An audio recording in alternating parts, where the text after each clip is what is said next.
Tiempo de noticias, ¿cómo están? Bienvenidos. Vamos a iniciar la semana, revisamos titulares y empezamos a ampliar contenidos.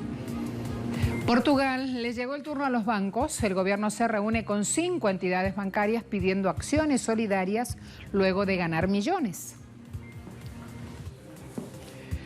Alberto Fernández, presidente de Argentina, apoyó un proyecto para que los que blanquearon paguen un impuesto. Se trataría de una contribución especial en medio de la pandemia de los que ingresaron en el sinceramiento fiscal macrista del año 2017. Nuevo informe CEPAL expresa la urgencia de implementar acciones inmediatas que permitan aplanar la curva de contagio del COVID-19 sin aplanar la curva de la economía.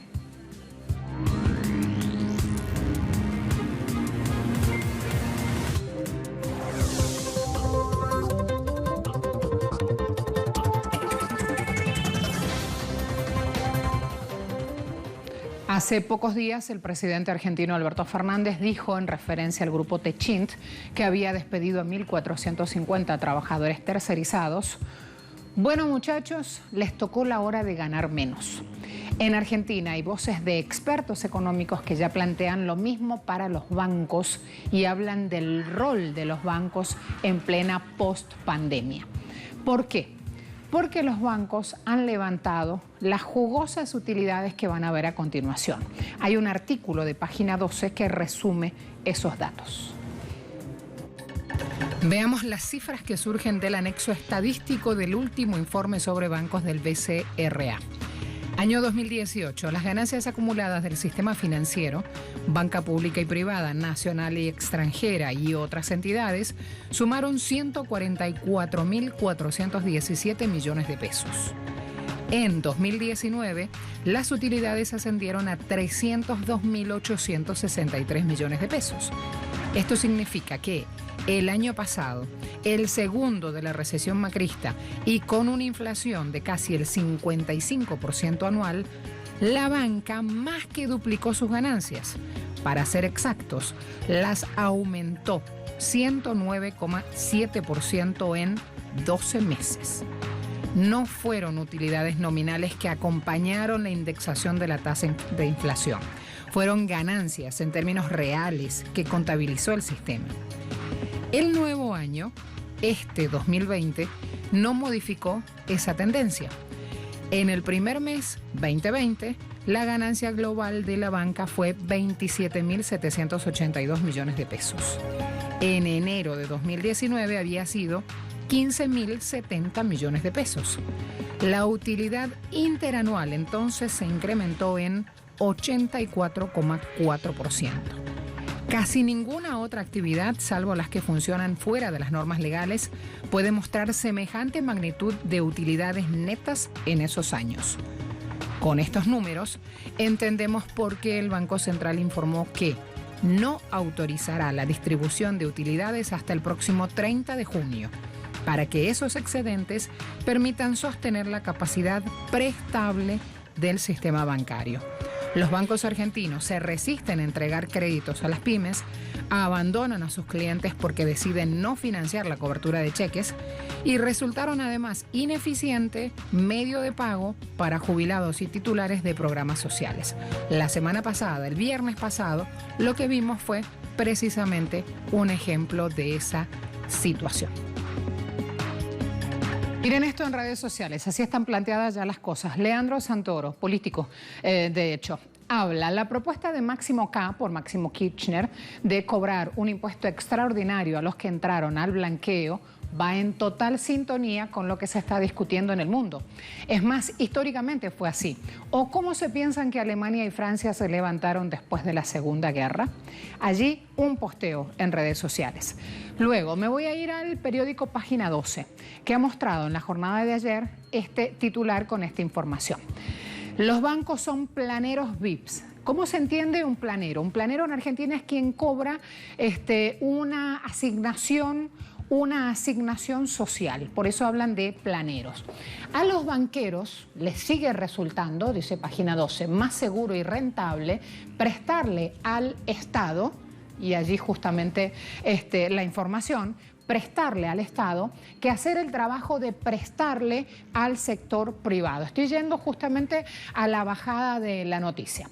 La banca ejerce un aceitado lobby para la creación de reglas propias, pero se supone que para contrarrestar este poder existe la política. Eso tiene una lógica mejor, que es que los que más han ganado o que los que más se beneficiaron con un blanqueo después de defraudar al Estado no pagando impuestos, porque así funciona el sistema, ¿no? Esa es plata que se obtiene en negro, que nunca se declara porque es obtenida ilegalmente, que se va a un paraíso fiscal y que un día se blanquea sin que nadie le pregunte cómo la hizo. Si es mucho más razonable pedirle un esfuerzo a ellos que pedirle un esfuerzo a Carla Bisiotti, que gana 150.000 pesos y está todo el día en la calle viendo cómo combatir el coronavirus. En México, el presidente de la Nación dio parte de sus primeros 100 días del segundo año de gobierno. Allí López Obrador destacó que el aumento de la inversión pública es el lema o su esquema de trabajo para enfrentar el COVID-19.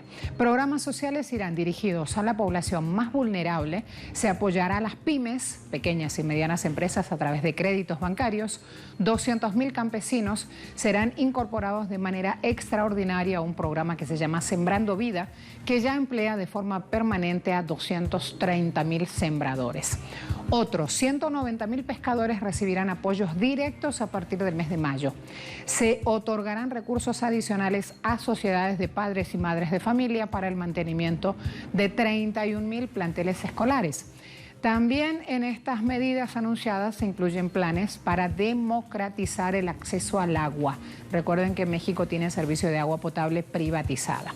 López Obrador ha destacado que hay recursos suficientes para contratar a 45.000 médicos y enfermeras en los próximos 9 meses, de manera que esta emergencia sanitaria resulte atendida con la mayor disponibilidad de recursos posibles. 5.000 millones de pesos irán para equipamiento médico. El presidente mexicano destacó que seguirá vigente el programa de estímulos fiscales y bajos precios en las gasolinas al norte del país. Y destacó también que no serán creados nuevos impuestos ni aumentarán los que ya están vigentes.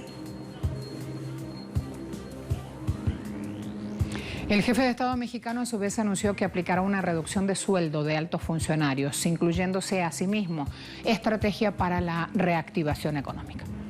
Se bajarán los sueldos de los altos funcionarios públicos y se eliminarán los aguinaldos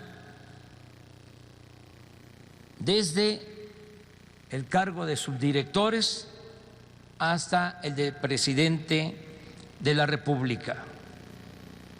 Se reducirán los gastos de publicidad del gobierno, se reducirá la partida de viáticos, los gastos de operación y se ahorrará más en compras a proveedores y en los costos de las obras públicas que se contratan con empresas constructoras o de servicios. Fíjense lo que pasa en Colombia, se las han ingeniado para pedir ayuda económica al gobierno de Iván Duque. Así, los ciudadanos han colgado telas rojas fuera de sus ventanas, en las puertas, visibilizando sus exigencias ante un gobierno que incluso antes que comenzara esta pandemia ya se mantenía indiferente.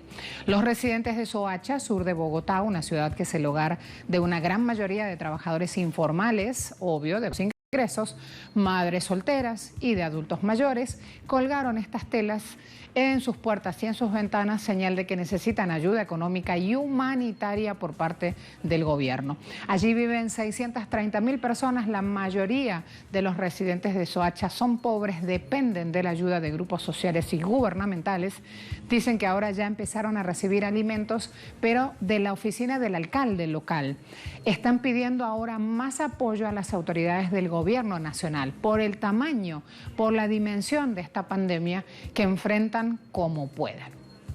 Este trapito rojo significa que habemos gente que necesitamos que nos ayude el gobierno económicamente, porque hay muchas personas que se han quedado desempleadas debido al COVID-19 que estamos pasando. No podemos salir a trabajar, no podemos tener sustento para nuestros hijos y pues como no tenemos tampoco ayuda del gobierno, pues ahí sí a lo que se pueda y a lo que podamos conseguir.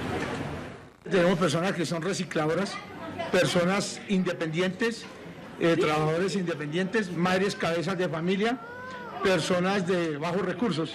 Y debido a eso, pues dijimos, la única forma que nos puedan ayudar el gobierno y muchas entidades es colocando el trapito rojo que realmente lo han. Otra información, Comisión Económica para América Latina y el Caribe, CEPAL, pronostica una profunda recesión en esta región para el 2020 por la pandemia que atravesamos. El organismo estima una caída en el PIB de la región de 1,8 a 4%. Igualmente, Alicia Bárcena, secretaria ejecutiva, dijo que América Latina ya se enfrentaba a un crecimiento económico débil de solo 0,1% en el 2019.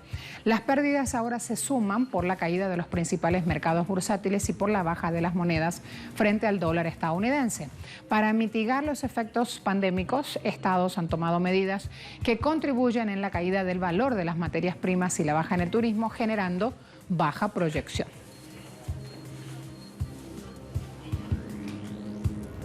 Nos preparamos a hacer una pausa. A la vuelta vamos a ver cómo también desde Portugal, suelo europeo, llega ese mismo eco. Toca el tiempo de que los bancos ayuden. ¿Por qué? Porque utilidades les sobran. Así una voz oficial.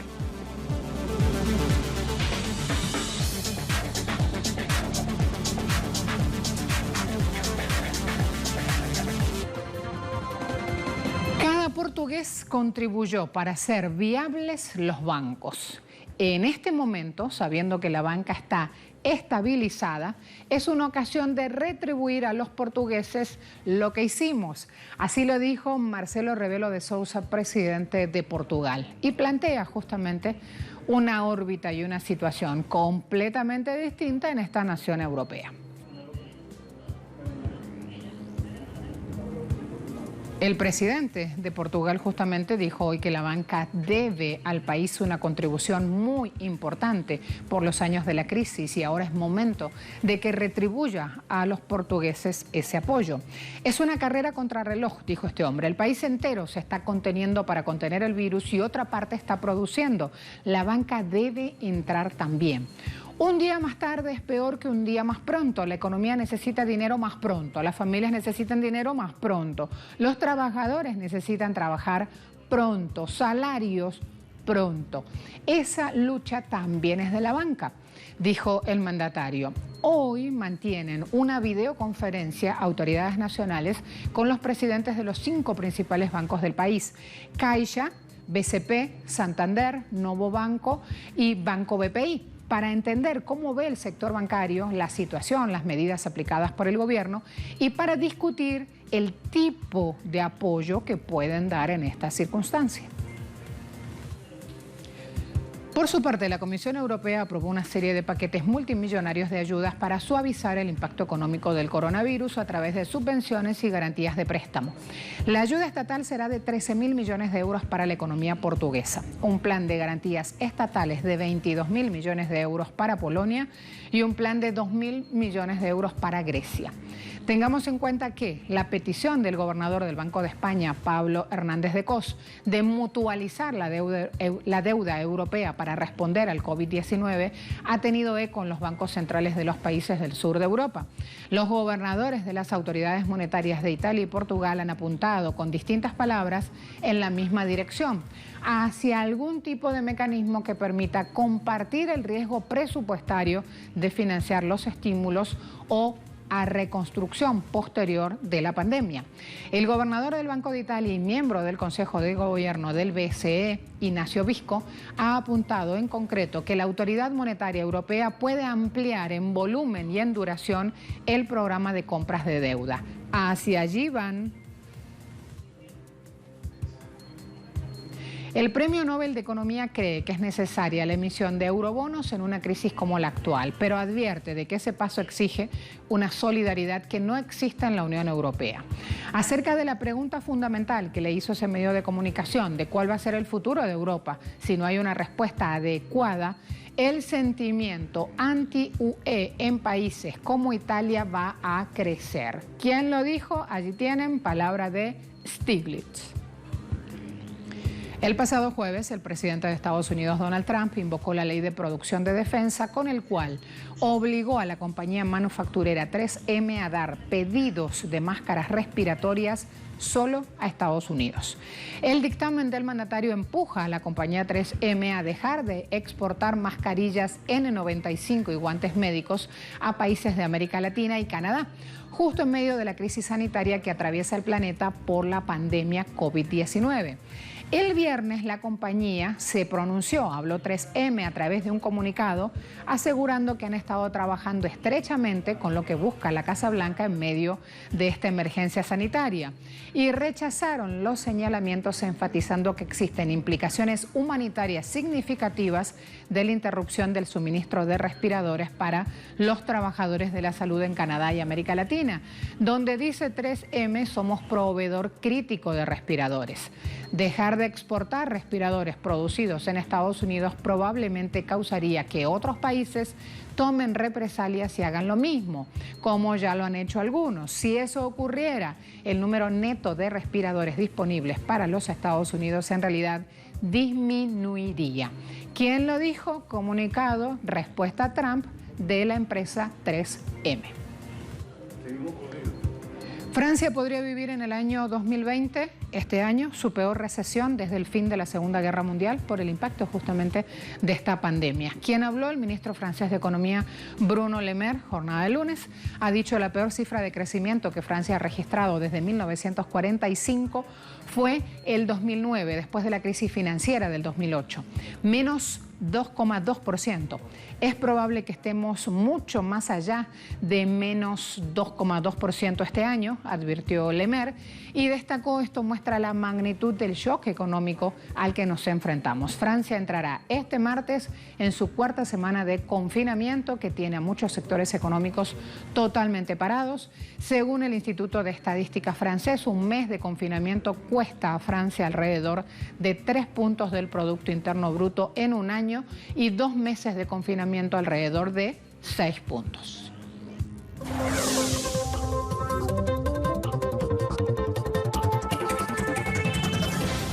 Hispan TV está titulando: Irán produce por primera vez un medicamento eficaz contra coronavirus. Afortunadamente, el Favipiravir se produjo por primera vez en la Facultad de Farmacia de la Universidad de Medicina Shahid Beheshti y se puso a disposición del hospital Majid Daneshvari para ser usado en el tratamiento de pacientes con coronavirus, ha declarado este domingo un médico, Ali Akbar Belayati, jefe del hospital Majid Daneshvari, que se encuentra en Teherán, la capital iraní. Con anterioridad, China había declarado que el específico, conocido antes como Avigan, es el primer medicamento incluido en la lista de fármacos que puedan ser eficaces en el tratamiento de la enfermedad. Irán lo hizo, el Irán bloqueado. Irán acogió este lunes con beneplácito el lanzamiento de un sistema de trueque europeo para evitar las sanciones de Estados Unidos como un buen augurio, pero dijo que es insuficiente a la luz de los compromisos de los europeos. Lo que la República Islámica de Irán espera de ahora en adelante es que los europeos cumplan con el resto de sus compromisos en varios campos, como la banca y energía. Tomamos el lanzamiento de Intex como un buen augurio, pero no son todos los compromisos de los europeos.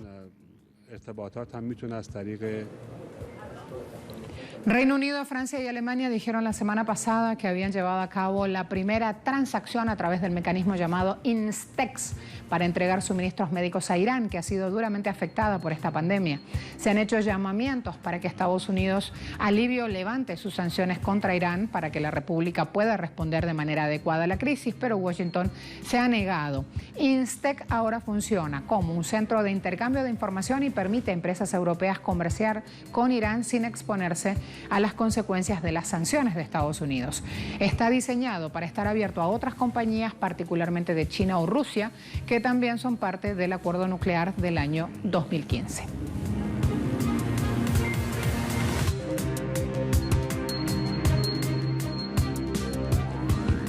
Y el presidente de Estados Unidos, Donald Trump, amenazó este fin de semana con imponer aranceles a las importaciones de crudos y tiene que proteger, entre comillas, el proteger a los trabajadores del sector energético por un desplome de los precios.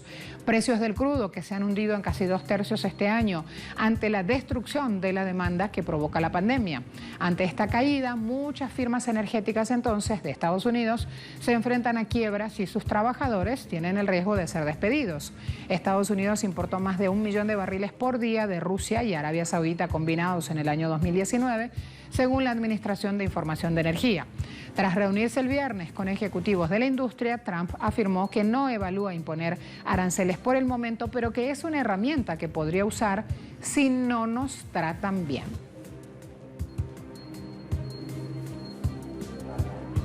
Cerramos con indicadores del día. Petróleo Brent operando a $33,23 el barril, tendencia a la baja. El WTI está operando a $27,67 el barril, tendencia al alza. Y allí entonces los indicadores nos dan un panorama de este día también en mercados energéticos. Hasta luego todos, gracias por ver Impacto Económico, gracias por confiar en nosotros y en este equipo que día a día va reflejando las decisiones que toman nuestros gobernantes y que afectan nuestros bolsillos.